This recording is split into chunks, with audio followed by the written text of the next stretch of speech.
नमस्कार दोस्तों, आप सभी का स्वागत है कहानी आपकी और मेरी ग्रहों की जुबानी यूट्यूब चैनल के ऊपर में। इसके अंदर में आज जो हम लोग बात करेंगे मंथली प्रेडिक्शन अक्टूबर के महीने के लिए, वृषभ लग्न के लिए। अक्टूबर का महीना बहुत महत्वपूर्ण है। यहाँ पे शनि और गुरु जैसे बड़े बड़े ग्रह मार्गी होते जा रहे हैं और उसके रिजल्ट जो हैं वो काफ़ी ज़्यादा जीवन के अंदर में आपको देखने को मिलेंगे। शुक्र आपके लग्नाधिपति हैं, वो पूरे महीने आपके सप्तम भाव में रहेंगे। सप्तम भाव के अंदर में शुक्र जो है वो एक तरह से कारक ग्रह भी रहते हैं। आप देख रहे हैं केतु भी वहां पे साथ में है, तो केतु का सप्तम भाव में रहना आप के स्पाउस के अंदर में या आपके बिजनेस जहां करते हैं पार्टनरशिप के अंदर में एक आध्यात्म का लहर को लेके आता है। मतलब आध्यात्म की बातें और उस तरह के विचार जो हैं वो आपको अपने स्पाउस के अंदर में देखने को मिले होंगे। और करीब ये 11 अप्रैल तक में इस तरह का रहेगा। इस समय में शुक्र का सप्तम भाव के अंदर में रहना और वो भी मंगल की राशि के अंदर में, यानी कि वृश्चिक राशि के अंदर में वो रहेंगे, तो संतान के प्रति भी जो है वो आपका आकर्षण आपको देखने को मिलेगा। मंगल जो है आपके संतान के अंदर में भी बैठे हुए हैं, आपके लिए वह स्थान के कारक हैं मंगल, और मंगल आपके लिए जो है वो स्पाउस के भी कारक हैं। तो पार्टनरशिप के अंदर में, देश विदेश के अंदर में, वहाँ पे आपका इन्वॉल्वमेंट आपको होते हुए दिखेगा। साथ के साथ में केंद्र के अंदर में भी शुक्र आए हुए हैं, और शुक्र का केंद्र के अंदर में आना एक तरह से आपको आगे बढ़ाने के बारे में, आपको आगे निर्णय के बारे में सोचेगा। केतु अवश्य कई चीज़ों को डिक्रीज करते हैं, कम करते हैं उसका, बट फिर भी शुक्र आपके रहेंगे वहाँ पे, तो वो आपको बेनिफिट लेते हुए आते दिखेंगे। मंगल की राशि के अंदर में है तो मंगल सेनापति हैं, आपका ऑपोजिट जेंडर की तरफ में ध्यान आकर्षित होता हुआ आपको दिखेगा। उस तरह के व्यवहार आपको लेके आएंगे। इस समय में राहु का एक बहुत बड़ा चेंज होगा अक्टूबर के माह में। इस समय रोहिणी नक्षत्र में चल रहे थे, रोहिणी नक्षत्र से चलते हुए अभी वो वक्री अवस्था में है, कृतिका नक्षत्र में चले जाएंगे। कृतिका नक्षत्र के अंदर में जाने का अर्थ हुआ सूर्य के नक्षत्र में। सूर्य आपके लिए माता के कारक हैं, सूर्य आपके लिए जो है वो मतलब 4th हाउस में है। माता के कारक चंद्रमा रहते हैं, बाकी सूर्य आपके 4th हाउस के, आपके सुख के कारक हैं, आपके लिए नॉलेज के कारक में आते हैं सूर्य। और उसके अंदर में सूर्य के में जाना, यानी कृतिका नक्षत्र में जाना, अपने आप को ध्यान देना, यानी कि अपने प्रति चीज़ों के लिए ध्यान देने की आवश्यकता पड़ेगी, एक्स्ट्रा टेक केयर करने की आवश्यकता पड़ेगी।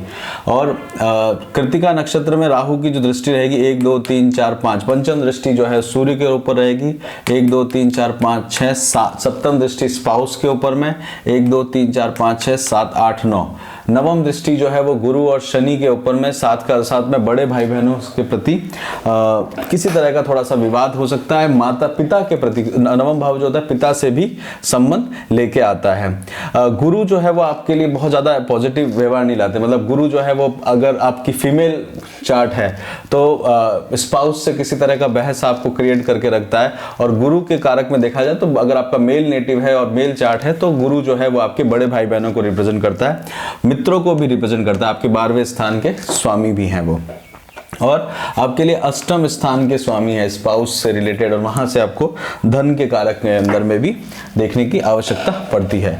शनि की तृतीय दृष्टि जरूर देखिएगा। शनि की तीसरी दृष्टि जो है 1 2 3, तीसरी दृष्टि जो है वो आपके लाभ स्थान के ऊपर पड़ी है। शनि जो है वो आपके लिए कारक ग्रह हैं, आपके लिए केंद्र और त्रिकोण के स्वामी भी हैं। इस समय शनि जो है अपनी मकर राशि के अंदर में ही चल रहे हैं। 12 डिग्री से 13 डिग्री तक का उनका ये समय रहने वाला है। और गुरु भी इस समय में मकर राशि में रहेंगे। करीब 20 नवंबर तक वो मकर राशि के अंदर में ही रहने वाले हैं। 18 अक्टूबर को वो मार्गी हो जाएंगे। 36 डिग्री से 28 से 26 डिग्री तक में उनका मूवमेंट रहेगा। तो इन डिग्रियों के बीच में उनका मूवमेंट रहने वाला है। और कुंभ राशि के मकर राशि के अंदर में आप देखेंगे तो उनकी जो अवस्था है वो डिग्री जो है वो मृत अवस्था के अंदर में आते हैं। अगर उनकी अवस्था भी देखी जाए ग्रहों की तो एक तरह से जो जजमेंट है या जो मृत अवस्था के अंदर में उसमें एनर्जी नहीं रहती। एक तो युवा अवस्था होती है, बाल अवस्था होती है, एक तरह से वृद्ध अवस्था होती है, या तो उसमें मृत अवस्था के अंदर में उनकी एनर्जी उतनी नहीं रह पाती, तो थोड़ा नेगेटिव इम्पैक्ट भी लेके आते हैं। अपनी नीच राशि के अंदर में भी हैं तो भाग्य के अंदर में आपके बैठे हुए, भाग्य और पिता के अंदर में बैठे हुए हैं। पंचम दृष्टि से आपको देख रहे हैं, 1 2 3 4 5, पंचम दृष्टि से लग्न के ऊपर में देखें, लग्न के अंदर में यानी कि आपका हेल्थ के ऊपर में, आपके मान सम्मान के ऊपर में, आपके विचारों के अंदर में जो पहला हाउस है वो करीब करीब सभी हाउसेस को रिप्रेजेंट करता है, तो वहां पे उनकी दृष्टि है। साथ में नवम दृष्टि 1 2 3 4 5 6 7 8 9, नवम दृष्टि जो है वो कन्या राशि के अंदर में बुध के ऊपर में, मंगल और सूर्य के ऊपर में आ रखी है। बुध जो है वो आपके लिए परिवार के कारक हैं, धन के कारक हैं, साथ के साथ में आपके लिए नॉलेज के कारक हैं, ज्ञान के कारक हैं और संतान के कारक हैं। तो बुध जो है वो अपनी ही राशि के अंदर में, तो संतान के प्रति भी ध्यान देने की आवश्यकता है। मंगल और सूर्य के साथ में बुध हैं, तो बुध जो है वो एक तरह से राजकुमार की पद्धति है, उनको माना जाता है, राजकुमार के जैसा व्यवहार वो करते हैं।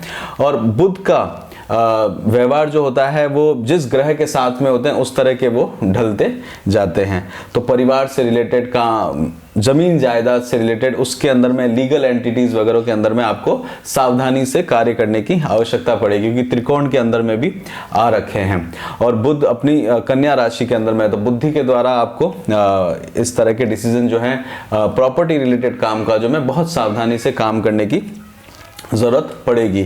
और विशेष करके इसमें बात अगर आप देखेंगे तो भारत की कुंडली भी जो है वो आज़ादी के बाद की वृषभ लग्न की ही कही जाती है, मतलब है।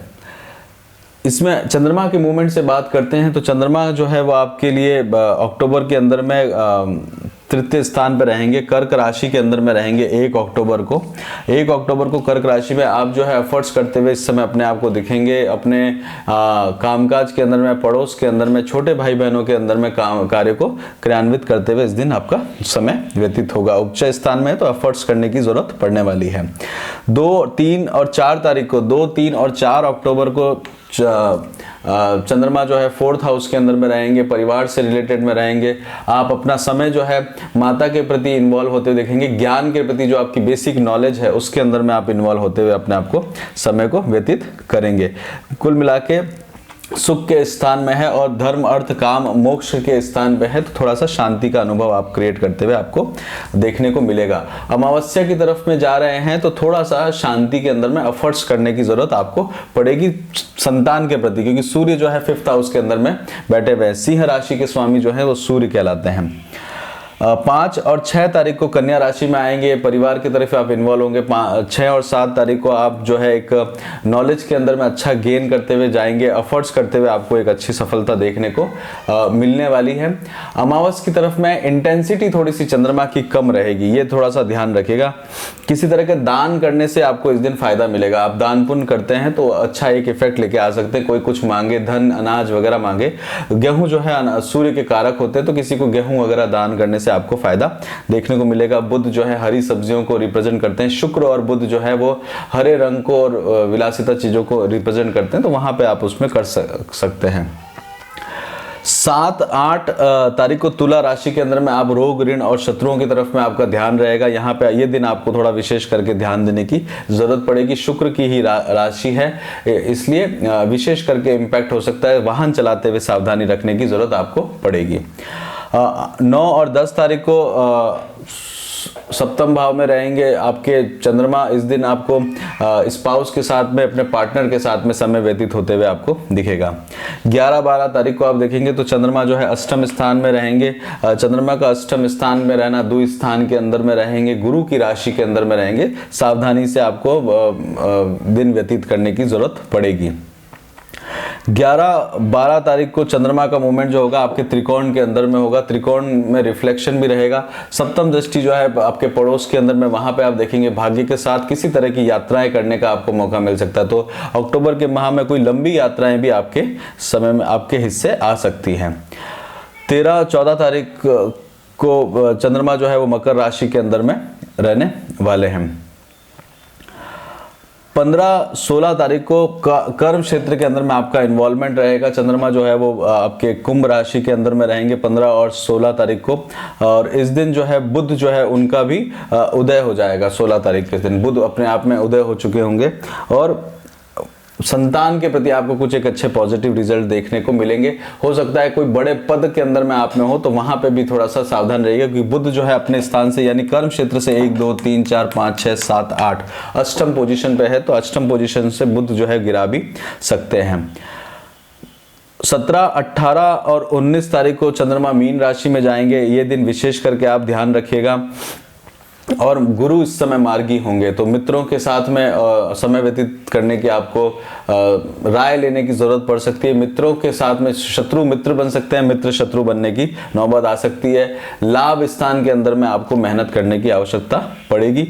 पुराना धन अगर प्राप्त करना चाहते हैं तो इस दिन आप थोड़ा सा एफर्ट्स आपको ज़्यादा करने पड़ेंगे। 20 और 21 तारीख को आप देखेंगे तो चंद्रमा जो है वो आपके 12वें स्थान में जाएंगे, वह करेंगे। हालांकि चंद्रमा गुरु से चौथे स्थान पे गजकेसरी योग बनाते हुए आपको दिखेंगे, फिर भी हॉस्पिटल से वगैरह से रिलेटेड आपको सावधान रहने की, स्पाउस के हॉस्पिटल की देखने की आवश्यकता आपको पड़ सकती है। 22, 23 और 24 तारीख को आप देखेंगे तो आपके लग्न में चंद्रमा आएंगे। आपका जो है मन के अंदर में जो बातें हैं वो आपको व्यवहार में आप लेके आएंगे, उनको बोलने का आपको जो है समय दिखेगा। और साथ के साथ में आपको अपनी बात रखने का या डोमिनेंसी देखने का आपको मौका इस समय मिलेगा। मतलब आप अपनी जिद के ऊपर में कोई कार्य करते हुए इस समय देखेंगे। राहु भी साथ में है और उसको आप लॉजिकल वे में या सबका ध्यान रखने के हिसाब से बात को रखेंगे।